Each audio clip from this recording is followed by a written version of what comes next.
So Latvia అనేది నా country number 79. ఈ సంవత్సరం 66వ దేశం. సో రైఫిల్మన్ స్క్వేర్ అనేది ఇది చాలా స్పెషల్ ప్లేస్ అనమాట. ఇది దాదాపు ఒక 40 to 50 ఇయర్స్ అవుతుంది ఈ స్ట్రక్చర్ పెట్టి. ఇది నేషనల్ మాన్యుమెంట్ ప్లస్ అంతేకాకుండా అది మనకు అక్కడ సింబల్ ఆఫ్ ఫ్రీగా అనమాట. సో ఇది హౌస్ ఆఫ్ బ్లాకెట్స్ అంటారు అనమాట. సో ఇదేంటంటే 1334లో బిల్డ్ చేశారు. సో ఈ రోలన్ స్టాచ్యూ దగ్గర మనకి ఈ మూడు కూడా స్కల్ప్చర్స్ సూపర్గా కనిపిస్తున్నాయి. సో అది ఒక 44 మీటర్ టాల్ స్టాచ్యూ. అది ఈ పర్టికులర్ దేశానికి ఇండిపెండెన్స్ వచ్చింది అని చెప్పేసి అని ప్రూఫ్ అనమాట. ఇక్కడ లాత్వియాకి ఎంతమంది విజిటర్స్ వస్తున్నారని చెప్పడానికి చిన్న ఎగ్జాంపుల్. ఒక హ్యూజ్ గ్రూప్ వస్తుంది. డబ్బా కెమెరాలోంచి ఫోటో తీసింది. ఇప్పుడు ఆ ఫోటో తీసింది ఇలా మనకి రిగా న్యూస్ పేపర్లో వచ్చినట్టు ఇలా మనకి వచ్చిందనమాట.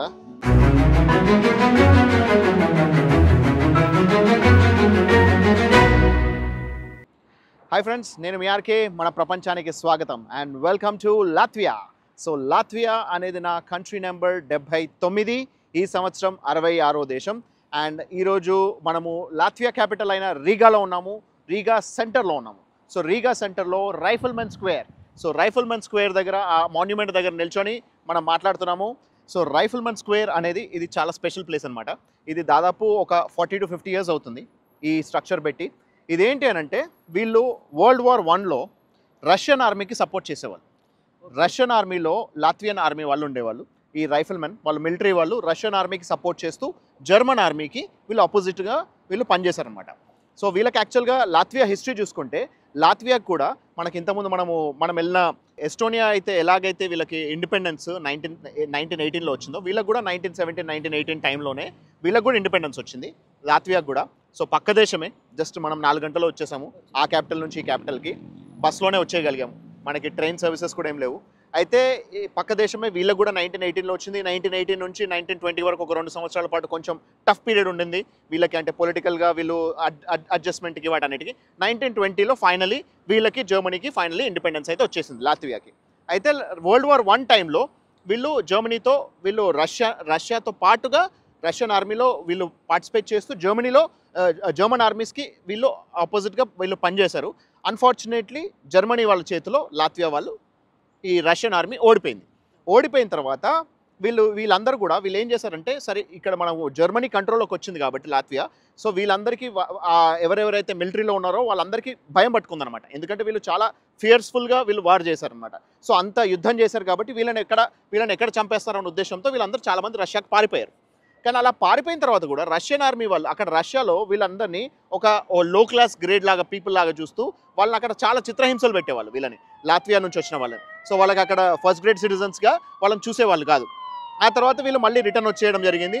1940 నుంచి 1991 వరకు సేమ్ మనకి ఎస్టోనియా లాగో వీళ్ళు కూడా ఇక్కడ లాత్వియా కూడా దాదాపు 50 సంవత్సరాల పాటు 51 సంవత్సరాల పాటు వీళ్ళు యుఎస్ఎస్ఆర్లో అంటే యునైటెడ్ స్టేట్స్ ఆఫ్ సోవియట్ రష్యాలో భాగంగా ఉండేవాళ్ళు అనమాట. అలా ఉండేవాళ్ళు. 1991లో ఫైనలీ ఈవెన్చువల్లీ వీళ్ళు కూడా బయటికి వచ్చేయడం జరిగింది. So Latvia has also come out of Soviet Russia. అయితే ఆ సమయంలో ముందైతే ఎప్పుడైతే సోవియట్ రష్యా భాగంగా ఉన్న సమయంలో 1970స్లోనే ఈ మాన్యుమెంట్ అనేది పెట్టడం జరిగింది. వీళ్ళ వీరోచితమైన పోరాటానికి గుర్తుగా ఇక్కడ ఈ విగ్రహం అనేది పెట్టారు. ఇదంతా కూడా మనకి రీగా మనకి సిటీ సెంటర్లో ఉన్నాం, ఓల్డ్ టౌన్ సెంటర్. మీరు ఇప్పుడు వెనకాల వైపు చూసుకుంటే అక్కడ ఒక రివర్ కనిపిస్తుంది. సో ఈ పర్టికులర్ రివర్ దగ్గరే జనరల్గా వీళ్ళు అందరూ ఈ జర్మన్స్ ప్లస్ అంతేకాకుండా రష్యన్స్ ఇక్కడ యుద్ధం చేసేవాళ్ళు. ఆ యుద్ధంలో ఈ లాత్వియన్స్ కూడా పార్టిసిపేట్ చేశారు. సో వాళ్ళకి గుర్తుగా ఆ రివర్ సాక్షిగా ఈ పర్టికులర్ సెంటర్లో ఇది పెట్టడం జరిగింది. వెనకాల కూడా మనకి నేషనల్ మ్యూజియం ఆఫ్ లాత్వియా అనేది కనిపిస్తుంది. సో రీగా నేషనల్ మ్యూజియం కూడా మనకు అక్కడ కనిపిస్తుంది. ఫ్రెండ్స్, ఇప్పుడు అక్కడ మీకు వెనకాల కనిపించేది ఇది నేషనల్ మాన్యుమెంట్ ప్లస్ అంతేకాకుండా అది మనకు అక్కడ సింబల్ ఆఫ్ రీగా అనమాట. సో మనకి ఎస్టోనియాలో ఎట్లయితే సింబల్ ఆఫ్ టాలిన్ కనిపించిందో ఇక్కడ సింబల్ ఆఫ్ రీగా అదొక పక్షి ఆకారంలో ఉంది. మనకు అక్కడ నిన్న వేరే అక్కడ ఒక మనిషి ఆకారంతో ఇక్కడ ఒక పక్షి ఆకారంలో ఉంది. అదంతా కూడా ఒక మ్యూజియం అనమాట, నేషనల్ మ్యూజియం అది. సో ఆ మ్యూజియంలో భాగంగా అక్కడ వీళ్ళు ఒక హ్యూజ్ టవర్ పైన ఈ పర్టికులర్ సింబల్ ఆఫ్ రీగా అని పెట్టారు. సో చిన్నమ్మ, మనకి ఇది కూడా ఓల్డ్ టౌనే, మనకి ఎస్టోనియా కూడా ఓల్డ్ టౌనే. సో అక్కడ ఆ ఓల్డ్ టౌన్కి వెళ్ళడానికి మనకి అదంతా కూడా అది కూడా యునెస్కో వరల్డ్ హెరిటేజ్ సైటే, ఇదంతా కూడా యునెస్కో వరల్డ్ హెరిటేజ్ సైటే. సో ఇక్కడ చూస్తుంటే చాలా సిమిలారిటీస్ కనిపిస్తున్నాయి, but at the same time చాలా డిఫరెంట్ కూడా ఉంది. అక్కడ మనకి వెళ్ళగానే అదేదో కొంచెం మనం మిడివల్ టౌన్కి ఏదో పాతతరం దానికి వెళ్ళిపోయినట్టు అనిపించింది. ఇక్కడేమో ఆ పాతతరం ప్లేసెస్ చూస్తున్నా సరే మోడర్నైజ్ అవుతున్నట్టు కొత్తగా స్టైలిష్గా అనిపిస్తున్నాయి. కాకపోతే అక్కడ రెసిడెన్స్ బాగున్నాయి, ఇక్కడ రెసిడెన్స్ మామూలుగా ఉన్నాయి. మేము నిన్న 2 ప్లేసెస్కి వెళ్ళాము. నిన్న ఫస్ట్ మేము ఒకటి దాంట్లో మన ఎయిర్బిఎన్బిలో బుక్ చేసుకుంటే 4th ఫ్లోర్ వితౌట్ లిఫ్ట్. అది ఎంత దరిద్రంగా ఉందంటే అసలు ఎంట్రన్స్ కూడా మాకు చూడగానే మెట్లు కూడా నచ్చక వదిలేసాం. నెక్స్ట్ మిగతా హోటల్స్ బుక్ చేద్దామంటే ఒక్క హోటల్ అవైలబుల్ లేకుండే. ఫైనల్లీ ఇంకొక ఎయిర్బిఎన్బిలో 2nd ఫ్లోర్, అంటే గ్రౌండ్ ఫ్లోర్ ఇక్కడ ఫస్ట్ ఫ్లోర్ అంటారనమాట. సో 2nd ఫ్లోర్ ఒక ఫ్లోర్ ఎక్కాము. అది కూడా సరౌండింగ్ మెట్లు. ఇక అవి మా బాధలు వర్ణనాతీతం. 6 బ్యాగులు ఉన్నాయి. అవన్నీ తీసుకొని మేము పైకి ఎక్కడము దిగడము. సో ఇదంతా పెద్ద గోల్ అయిపోయింది. ఇది ఇక్కడ చూడటానికి ఓవరాల్గా వైబ్ చాలా బాగుంది, కానీ ఇల్లు మాత్రం చాలా పాతగా ఉన్నాయి. మనకి ఎస్టోనియాలో చూస్తేనేమో పాతగా ఉన్నాయి, కానీ లోపల ఇల్లు చాలా బాగుంది. సో మెయింటెనెన్స్ బట్టి ఉంటుంది అనేది చాలా క్లియర్గా అనిపించింది. సో 65వ దేశం అది, ఇది 66వ దేశం ఈ సంవత్సరం. ఈ స్పెషల్ ఏంటిది రామకృష్ణ అనేది 6, 6, 2 కలిపి 66. అలానే ముందు 111 3 1లు రావాలి 31st వరకు. నేను 100 నేను అనుకుంటే మా చిన్నమ్మనేమో 111 అంటుంది. 111 చేయాలంటున్నారు. సో 111 చేయాలంటే ఇంకా మనకి 30, ఇంకా ఎన్ని కావాలి మనకి? 34 + 11 అంటే 45 కంట్రీస్ చేయాలి. అంత ఈజీ కాదు. రోజు ఒక టాస్కే. ఎందుకంటే ప్రతి చోట వెళ్ళాలి, అక్కడ మేము ట్రాన్స్పోర్టేషన్ వెతుక్కోవాలి, లోకల్ వెతుక్కోవాలి, అక్కడ ఏమేమి మంచి ప్లేసెస్ ఉన్నాయో చూసుకోవాలి. ఆ తర్వాత మీకు అవన్నీ ఎక్స్ప్లెయిన్ చేయాలి. It's not at all an easy task. కాకపోతే నేను ఒక ఇష్టంతో, ఒక ఉత్సాహంతో చేస్తున్నా. అండ్ మా చిన్నమ్మ లాంటి ప్రోత్సహించే వాళ్ళు ఉన్నప్పుడు ఆబ్వియస్లీ మీకు కూడా చూపించాలని ఇంకా ఎక్కువ ప్రోత్సాహంతో, ఇదే గట్టి ఉత్సాహంతో నేను నా ప్రయత్నం అయితే నేను చేస్తాను. So I'm motivated. So keep watching. At least 100, వీలైతే 111 కూడా ట్రై చేద్దాం. All the best of luck. Super. Compulsory చేస్తాడు, సాధిస్తాడు. ప్లస్ ఏంటంటే అతడు రామకృష్ణ ఎప్పుడైనా అంటే కాన్ఫిడెన్స్గా కంపల్సరీ చెయ్యాలని పట్టుదల చాలా ఉంటుంది. కావున మనమందరం ఆల్ ది బెస్ట్ చెప్పుకుందాం. మీరందరూ బ్లెస్సింగ్ ఇవ్వాలని చెప్పి కోరుకుంటూ బాయ్. థ్యాంక్ యూ చిన్నమ్మ. సో ఇప్పుడు మన ప్రయత్నం అయితే మనం చేద్దాము. సో 111 అనేది మా చిన్నమ్మ ఇచ్చిన టార్గెట్. నేను పెట్టుకున్న టార్గెట్ 100. సో చూద్దాము ఎంత వీలైతే అంత. మనం ఇప్పుడు ఇక్కడ లోకల్లో వెతుక్కుందాం. ఆ తర్వాత ఇక్కడ ఏవేవైతే మంచి బెస్ట్ ప్లేసెస్ ఉన్నాయో అవన్నీ మీకు చూపిస్తాను. So keep watching. Museum of occupation of Latvia అని చెప్పేసి ఉంది. So occupation of Latvia. So Latvia అనే దేశాన్ని వీళ్ళు ఫామ్ చేయడానికి ఎన్ని యుద్ధాల్లో పార్టిసిపేట్ చేశారు, ఎంత కష్టపడ్డారు, ఆ తర్వాత వాళ్ళు ఇండిపెండెన్స్ ఎలా తెచ్చుకున్నారు అనేది ఇక్కడ మ్యూజియంలో ఫొటోస్ రూపంలో పెట్టడం జరిగింది. సో ఆక్యుపేషన్ ఆఫ్ లాత్వియాలో వీళ్ళు మేజర్గా ఫోకస్ చేసింది ఏంటి అంటే 1939 నుంచి 1991 పీరియడ్. సో 1939 నుంచి 1991 పీరియడ్ ఎందుకు స్పెషల్గా పెట్టారంటే వీళ్ళకి యాక్చువల్గా 3 సార్లు ముగ్గురు ఆక్యుపై చేశారు. ఒకటి రష్యా బిఫోర్ 1917 వరకు, దాని తర్వాత 1918 నుంచి 1920 వరకు కొంచెం టఫ్ పీరియడ్. మళ్ళీ జర్మన్ వాళ్ళ చేతిలో వీళ్ళు రష్యన్స్ ఓడిపోవడము, ఆ తర్వాత జర్మనీ వాళ్ళ చేతిలోకి వెళ్ళిపోవడం, ఆ తర్వాత ఫైనలీ ఈవెన్చువల్లీ 1920లో వీళ్ళకి ఇండిపెండెన్స్ వచ్చింది. ఆ తర్వాత 1939 నుంచి 1941 వరకు నాజీ జర్మనీ. సో నాజీస్ ఇక్కడ వీళ్ళని పాలించేవాళ్ళు. ఆ తర్వాత 1941 నుంచి 1991 వరకు వీళ్ళకి ఇండిపెండెన్స్ వచ్చేంత వరకు సోవియట్ రష్యాలో భాగంగా ఉండేవి. ఆ తర్వాత వీళ్ళు ఈవెన్చువల్లీ సోవియట్ రష్యా ఎప్పుడైతే కుప్పకూలిపోయిందో, యుఎస్ఎస్ఆర్ అనేది మొత్తం కుప్పకూలిపోయి ఆ తర్వాత లాత్వియా అనేది సపరేట్గా ఇండిపెండెంట్ కంట్రీగా వచ్చింది. సో ఆ టైంలో వీళ్ళకి ఎలాంటి ఇబ్బందులు పడేవాళ్ళు, national socialist Germany and then Soviet Russia వాళ్ళు లాట్వియా వాళ్ళని ఎలా పాలించేవాళ్ళు అనే దాని గురించి మొత్తం కంప్లీట్ హిస్టరీ అనేది దీంట్లో ఫొటోస్ రూపంలో పెట్టడం జరిగింది. అది మేము ఇప్పుడు దాని గురించి దాని గురించి హిస్టరీ తెలుసుకోదలుచుకోలేదు. సో మనకి ఇండిపెండెన్స్ మూమెంట్స్ అంటేనే, మనకి ఫ్రీడమ్ స్ట్రగుల్ అంటేనే ఎలా అనేది మన దేశంలోనే చూసుకున్నాం. బ్రిటిష్ వాళ్ళ చేతిలో 200 సంవత్సరాల పాటు మనము ఈ దేశం కోసం పోరాడే దేశభక్తుల గురించి మనం ఎన్నో విన్నాము, ఎన్నో చూసాం. సో ఇప్పుడు దాని గురించి మనం దాని గురించి నేను ఇక్కడ వెళ్ళదలుచుకోలేదు. కాకపోతే ఇక్కడ చెప్పదలుచుకుంది ఏంటంటే ఇక్కడ మనకు కొన్ని ఫొటోస్ పెట్టారు. లిదియా బోర్మెన్ అని చెప్పేసి ఈమె కేవలం 18 ఏళ్ళ అమ్మాయి. సో ఆమెను దాదాపు 7 సంవత్సరాల పాటు ఈమెను జైల్లో వేశారంట. కేవలం తను ఏంటంటే అక్కడ దేశభక్తి గీతాలు రాయడము ప్లస్ దేశభక్తి ప్రవచనాలు చేసే వాళ్ళకి ప్రొవోకేటింగ్గా తను రచనలు చేసింది అని చెప్పేసి 7 సంవత్సరాల పాటు జైల్లో పెట్టారంట. అంటే అలా వాళ్ళకు అంత చిన్న వయసులో కూడా ఆమె అంత దేశభక్తితో ఉండడము అంటే దాన్ని బట్టి అర్థమవుతుంది లాత్వియాలో ఎంత వీళ్ళని అనగదొక్కి ఉంచేవాళ్ళు అని చెప్పేసి అనేది. సో దాన్ని బట్టే కదా మనకి ఎప్పుడైతే ఎక్కువ ఎంత అనగదొక్కాలని చూస్తే దాంట్లోంచి అంత ఎక్కువగా వాళ్ళు బయటికి రావాలని వాళ్ళ ప్రయత్నం వాళ్ళు చేస్తూ ఉంటారు. సో ఇది ఈ పర్టికులర్ మ్యూజియంలో మాకు ఇది అర్థమైంది ఇది అనమాట. ఫ్రెండ్స్, నా వెనకాల కనిపిస్తుంది house of black heads Riga. So ఇది హౌస్ ఆఫ్ బ్లాక్ హెడ్స్ అంటారు అనమాట. సో ఇదేంటంటే 1334లో బిల్డ్ చేశారు. మొట్టమొదట ఎరెక్ట్ చేసింది 1334లో. ఆ తర్వాత అదేంటంటే మర్చెంట్స్ కోసం ప్లస్ ఇది ఒక వేర్ హౌస్ లాగా, ఒక సెలబ్రేటరీ ప్లేస్ లాగా ఇది ఒక చిన్న వేర్ హౌస్ లాగా ఇక్కడ కన్స్ట్రక్షన్ చేశారు 1334లో. So this is the part of old town Riga. So ఇక్కడ మీరు అంతా చూసుకోవచ్చు, ఇవన్నీ కూడా ఒక్కొక్క బిల్డింగ్కి ఒక్కొక్క చరిత్ర ఉంది. ఇదంతా కూడా ఓల్డ్ టౌన్ రీగాలో భాగంగా ఉన్నాయన్నమాట. సో ఈ ఓల్డ్ టౌన్ రీగాలో ఈ రీగా అనేది లాత్వియా అనేది one of the most celebratory place అనమాట.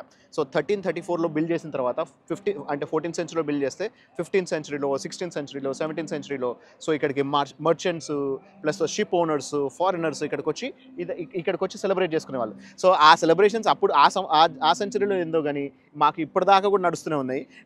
నిన్న రాత్రి మేము ఇక్కడే పక్క గల్లీలోనే ఉన్నాము. అర్ధరాత్రి 2 అయినా 3 అయినా మా చుట్టూరా మొత్తం అందరూ తాగుతూనే ఉన్నారు. మా చిన్న వాళ్ళకి పాపం చాలా డిస్టర్బెన్స్ అయిపోయింది. కాకపోతే ఒకటి ఏంటంటే ఇక్కడ ఎంత ఎంజాయ్ చేస్తారు, ఎంత మనకి సెలబ్రేటరీ మూడ్లో ఉంటారు అనేది ఒక చిన్న క్లియర్ ఎగ్జాంపుల్ అయితే వచ్చేసింది మాకు. అప్పుడు 13, 14, 15 సంవత్సరం సెంచరీనే కాకుండా ఇప్పటికీ అది కంటిన్యూ అవుతుంది. అయితే ఈ పర్టికులర్ బిల్డింగ్ హిస్టరీ చూసుకుంటే 17th సెంచరీ వరకు అంటే మైనర్ మోడిఫికేషన్స్ జరుగుతూ వస్తూ మోడిఫికేషన్స్ చేస్తూ వచ్చారు. దాన్ని నీట్గా బ్యూటిఫుల్గా బిల్డ్ చేసుకుంటూ వచ్చారు. కానీ లాస్ట్కి వచ్చేసరికి 1941లో నాజీ జర్మనీ, ఇంతకుముందు అనుకున్నాం కదా నాజీ జర్మనీ వాళ్ళు 39 నుంచి 41 వరకు పాలించారని, 41లో ఫైనలీ జర్మనీ వాళ్ళకి అండ్ రష్యన్ ఆర్మీకి మధ్యలో యుద్ధం జరిగి దీని మీద బాంబు వేస్తారు.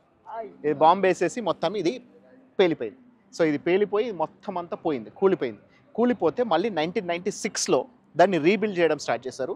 అంతకుముందు ఎలా అయితే ఉందో దాన్ని అదే సిమిలర్ స్ట్రక్చర్లో దానికి కొంచెం ఇంకా latest advancements and modifications add చేసుకుంటూ ఫైనలీ 1999లో ఇది ఓపెన్ చేశారనమాట. సో ఇది ఏంటంటే ఉన్నది లొకేషన్ పాతది 1334లో స్టార్ట్ అయింది original erection of the monument. కాకపోతే అది ఆల్రెడీ కూలిపోవడము, దాన్ని అంటే బాంబు పేలుళ్లలో అది భూస్థాపితం అయిపోవడము, ఆ తర్వాత మళ్ళీ కొత్తగా రీబిల్డ్ చేయడము, ఇదంతా కూడా ఓల్డ్ టౌన్ ఏరియాలో భాగంగా ఉందన్నమాట. అందుకే దీని స్పెషాలిటీ ఇది 1999లో రీబిల్డ్ చేశారు and it looks so nice and so beautiful. కానీ వాళ్ళ ఈ స్ట్రక్చర్ లాత్వియన్ స్ట్రక్చర్ అనేది మనకు కనబడుతుంది. సో సిమిలర్గా ఇలాంటి హౌస్ ఆఫ్ బ్లాక్ హెడ్స్ అనేది ఒకటి ఎస్టోనియాలో ఉంది, ఇక్కడ కూడా ఉంది. సో ఎస్టోనియాకి అండ్ లాత్వియాకి ఉన్న ఇంకొక రిలేషన్షిప్ కూడా ఇది. ఇక్కడ మనకి ఒక రోలన్ స్టాచ్యూ కనిపిస్తుంది.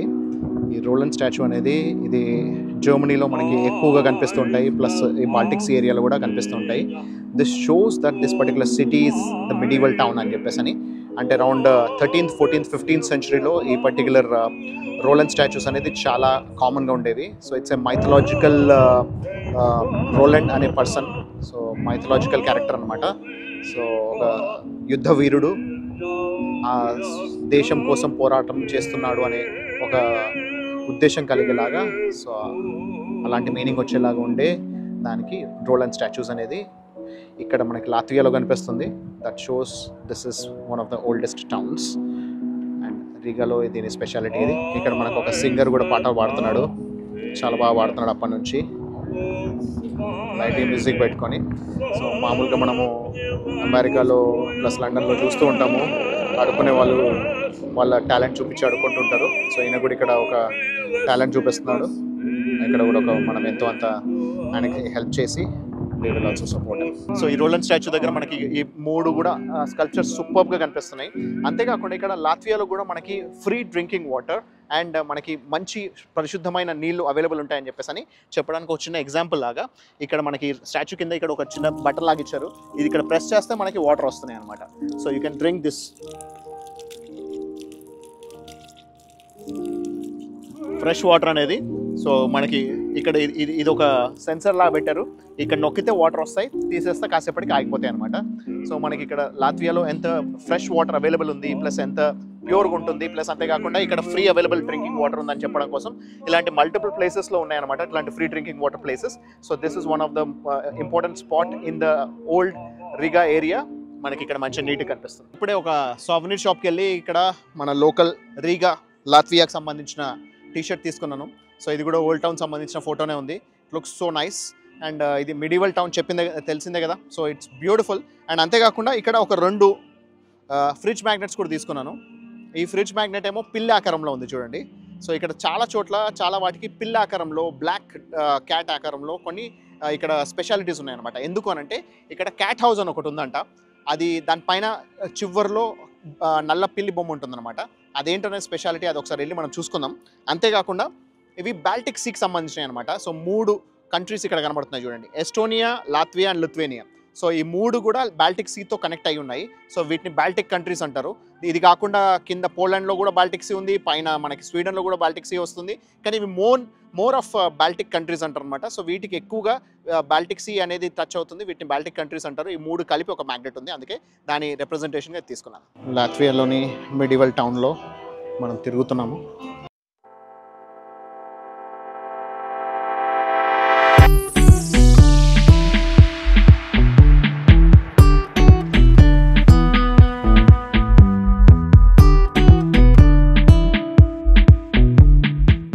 చిన్నమా, మనం మొత్తానికి ఆ క్యాట్ హౌస్ దగ్గరకు వచ్చేసాం.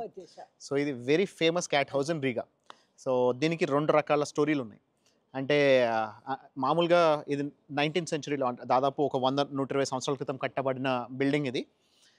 అంతకుముందు అంటే ఇది ఒక హ్యూజ్ బాగా వెల్దీ పర్సన్. సో ఎవరైతే మంచి డబ్బులున్న వ్యక్తి ఇక్కడ ఒక బిల్డింగ్ కట్టాలనుకున్నాడు. అతను ఒక మర్చెంట్ గిల్డ్ ఉంటుంది కదా, సో ఆ గిల్డ్లో మెంబర్షిప్ తీసుకుందాం అనుకున్నాడు. ఆ మెంబర్షిప్ అతనికి రెఫ్యూజ్ చేశారు. ఎందుకో తెలియదు, కారణాలు తెలియదు. మొత్తానికి రెఫ్యూజ్ చేస్తే అతని కోపం ఏం చేశారంటే ఈ 2 పిల్లుల్ని, ఇక్కడ ఒక పిల్లి అక్కడ ఒక పిల్లి, ఈ 2 పిల్లుల్ని కూడా వాటి తోకల్ని పైకి లేపి వాటి బ్యాక్ సైడ్ని తిప్పి ఆ గిల్డ్ వైపు, ఆ గిల్డ్ ఎక్కడైతే ఉంటుందో హౌస్ ఆఫ్ గిల్డ్ అనేది, వాళ్ళ వైపు తిప్పి పెట్టాడు అనమాట. సో అతని కోపాన్ని ప్రదర్శించడం కోసం అలా పెట్టాడు. అదొక స్టోరీ. రెండో స్టోరీ ఏంటి అంటే ఇక్కడ అతను బిల్డింగ్ కడదాం అనుకున్న సమయానికి ఇక్కడ సిటీ కౌన్సిల్ వాళ్ళు ఒప్పుకోకపోతే సిటీ కౌన్సిల్కి ఎదురుగా పెట్టారు. So guild and city council 2 ఒకటే చోట ఉన్నాయన్నమాట. అదే ప్లేస్లో ఉండేది కాబట్టి. అంటే యాక్చువల్గా 1940sలో అక్కడ బాంబ్ వేసేసి సిటీ గిల్డ్ ఎగిరిపోయింది. సో ఆ గిల్డ్ హౌస్ అది ఎగిరిపోయి మళ్ళీ ఇప్పుడు అక్కడ రీకన్స్ట్రక్షన్ చేశారు. కానీ ఇది మాత్రం సేఫ్ ఉంది. సో బాంబ్ బ్లాస్టింగ్లో ఇదేం కాలేదు. సో ఇది బాగానే సేఫ్గా ఉంది. కానీ మెయిన్గా దాని తర్వాత ఏం చేశారంటే ఈ కాపర్లో చేసిన పిల్లుల్ని వాటిని మళ్ళీ వాళ్ళ వైపే తిప్పేసుకున్నారు అనమాట. ఎందుకైనా మంచిది, బాగుండదు అది ఎదురుగా బిల్డింగ్కి ఎంతైనా గిల్డ్ హౌస్ కాబట్టి వాటిని చూపిస్తే బాగుండదు అని చెప్పేసి అలా తిప్పుకున్నారు. కానీ ఎందుకో అది అంటే సిటీ కౌన్సిల్ మీద కోపమా లేకపోతే గిల్డ్ మీద కోపమా ఏంటనేది తెలియదు. కానీ ఇదైతే మాత్రం చాలా ఫేమస్ అయిపోయింది. ఈ బిల్డింగ్ కూడా అలాగే, ఆ పిల్లులు వీటిని కాపాడాయా, ఎందుకంటే ఇక్కడ బోల్డ్ అని బిల్డింగ్స్ అన్నీ కూలిపోయాయి బాంబ్ అటాక్లో. ఇది మాత్రం అలాగే మంచిగా సేఫ్గా ఉంది. ప్లస్ 100-120 సంవత్సరాలు దాటిపోయినా సరే ఇది ఇంకా చెక్కు చెదరకుండా చాలా బాగుంది. అందుకే ఇక్కడ ఈ పిల్లులు వాటిని కాపాడుతాయనే ఒక నానుడు కూడా ఉంది. అందుకోసం ఇక్కడ బ్లాక్ క్యాట్ని బాగా ఇష్టంగా చూసుకుంటుంటారు. సో ఇది క్యాట్ హౌస్ యొక్క హిస్టరీ అన్నమాట. సో 2 పిల్లులు తోకలెత్తి ఎలా ఉన్నాయి చూడండి. ఒకప్పుడేమో దాన్ని గిల్డ్ వైపు పెట్టాయి, ఇప్పుడు మాత్రం వాటి బిల్డింగ్ వైపే తిప్పుకున్నారు. So it looks so beautiful. ఇప్పటికీ చెక్కు చెదరకుండా ఉంది ఈ బిల్డింగ్ అనేది. ఈ బిల్డింగ్కి ఎగ్జాక్ట్లీ ఆపోజిట్లో మినిస్ట్రీ ఆఫ్ ఫైనాన్స్ బిల్డింగ్ కూడా ఉంది. సో ఫైనాన్స్ మినిస్ట్రీ యొక్క బిల్డింగ్ ఇక్కడ, ఇది రీసెంట్గా కట్టబడింది. అది మాత్రం 19th సెంచరీలో కట్టబడిన cat.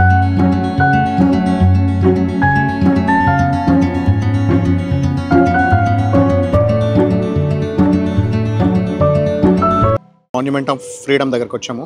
The Baltic way united for freedom అని. So freedom for Estonia, freedom for Latvia, ఇలా వీళ్ళు వాళ్ళ ఫ్రీడమ్ కోసం ఎంత స్ట్రగుల్ చేశారు, ఎలా పోరాటం చేశారు అనేది ఇక్కడ పిక్చోరియల్ రిప్రజెంటేషన్ అనేది ఇక్కడ పెట్టడం జరిగింది. అండ్ ఫైనలీ ఈవెన్చువలీ మీరు ఇక్కడ చూసుకుంటే హ్యూజ్ స్టాచ్యూ పెట్టారు ఒకటి, which shows the freedom. That's a monument of freedom. అక్కడ 2 చేతుల్లో 3 నక్షత్రాలు, which shows the freedom has been attained. So అది ఒక 44 మీటర్ టాల్ స్టాచ్యూ అది. సో దాదాపు 130 ఫీట్లు అంత పెద్ద ఎత్తున స్టాచ్యూ ఉంది. So that is showing the independence. So ఇక్కడ ఈ పర్టికులర్ దేశానికి ఇండిపెండెన్స్ వచ్చింది అని చెప్పేసి అని ప్రూఫ్ అనమాట. సో వాళ్ళు 2 చేతులు ఇట్లా పైకెత్తి, so it's showing that they are now independent country అని. సో ఇక్కడ ఏంటంటే ఇక్కడ అక్కడ కొంతమంది పేర్లు చెక్కబడి ఉన్నాయి, కొంతమంది విగ్రహాలు ఇవన్నీ ఉన్నాయి. సో వీళ్ళందరూ ఏంటంటే 1918 నుంచి 1920 వరకు వీళ్ళకి మళ్ళీ ఫ్రీడమ్ స్ట్రగుల్ వచ్చింది. సో వాళ్ళకి కొంత మధ్యలో గ్యాప్ వచ్చిందని చెప్పారు కదా, వీళ్ళకి ఫ్రీడమ్ రావడానికి ముందు ఆ 2 సంవత్సరాల్లో ఇక్కడ ఎవరైతే లాట్వియన్ సోల్జర్స్, సో వాళ్ళ దేశం స్వాతంత్రం కోసం పోరాడారో, సో వాళ్ళ కోసం దానికి డెడికేట్ చేస్తూ ఈ పర్టికులర్ మాన్యుమెంట్ అనేది కట్టడం జరిగింది. సో ఇక్కడ ఏంటంటే నేషనల్ మార్చ్ జరుగుతుంది, సో పరేడ్ అవుతుంది. ఇక్కడ గార్డ్స్ వచ్చి వీళ్ళు ఇక్కడ వాళ్ళ సెల్యూట్ అనేది చేస్తూ ఉంటారనమాట. సో మనకి ఇండియా గేట్ ఎట్లా అయితే మనకి ఢిల్లీలో ఉందో, సో ఆ టైప్లో ఇక్కడ దీన్ని ఇక్కడ వీళ్ళు మాన్యుమెంట్ ఆఫ్ ఫ్రీడమ్ కింద వీళ్ళు ఇక్కడ పెట్టారనమాట.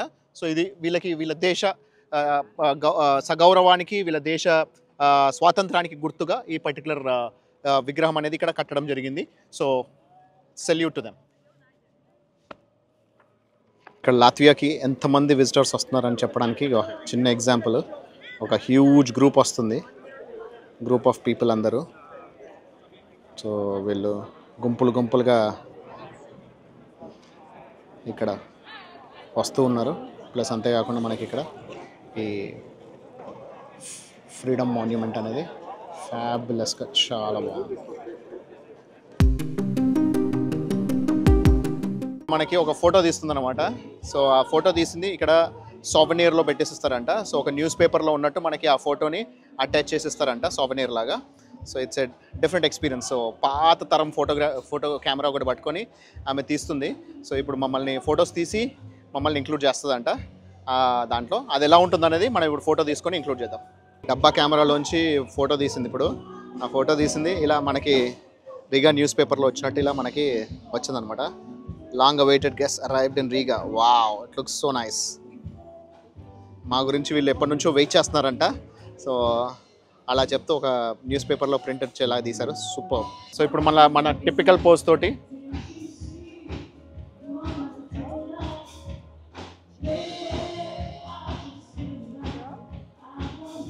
సో ఇట్లా ప్రింట్అవుట్ వచ్చింది. సూపర్గా ఉంది. ఏదో నిజంగా మన న్యూస్ పేపర్లో ఒక ప్రింట్అవుట్ వచ్చినట్టే ఉంది.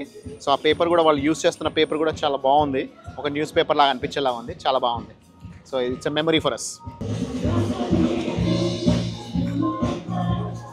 మా చిన్నమ్మ కూడా ఇప్పుడు మళ్ళీ పోజ్ పెట్టి దిగుతుంది.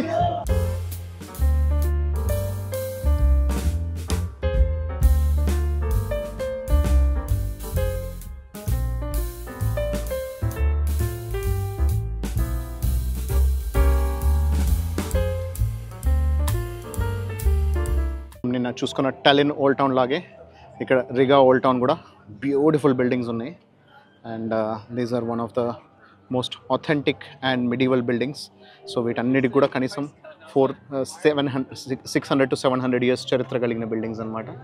సో మనకి రిగా అనగానే గుర్తొచ్చే బిల్డింగ్స్ అన్నీ ఇక్కడ ఉన్నాయన్నమాట. సో ఇదంతా కూడా ఓల్డ్ టౌన్ స్ట్రక్చర్.